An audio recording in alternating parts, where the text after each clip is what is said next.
tawagin din natin on stage. Of course, Mr. Sam Milby. Yes, I'm back. I'm back. Welcome back. Yes, thank you. Ang bilis naman, oh. Okay, eto naman. Gusto natin ang itanong talaga, kaya kami may parang konting drama. Hindi. Ito kailangan ng blush. Namuna ba? Namuna?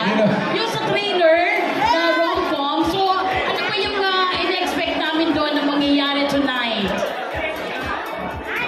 Maraming salamat sa napakagandang sagot.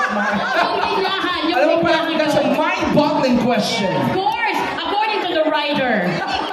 Expect na nila ng roller coaster emotion. Kasi, syempre, kikiligin sila, tatawa sila, iiyak sila, masasaktan sila. Yan ang maganda eh. Oo, parang dapat sa'yo masaktan na lang talaga. Ibang klase ka magmahal, May. Talagang nakakasakit.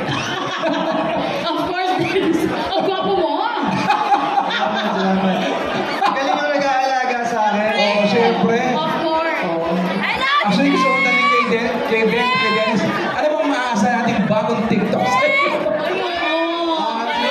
Bukas, meron. Gusto mo lang akong taping bukas.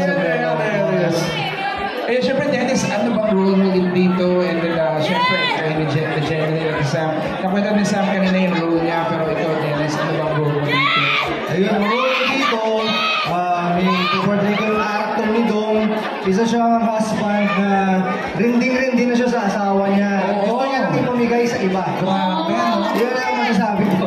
Akalain mong naisip mo yun I'm here. na I'm gawin. here for that reason. Jenny, ikaw, ano masasabi mo, Jenny? Dun sa role ni Dennis at syempre dun sa role mo. Ang masasabi ko, huwag lang yung gagawin sa totoong buhay. Tumigay ako Oh, ano lang to? Arte-arte lang. Oo nga pa rin.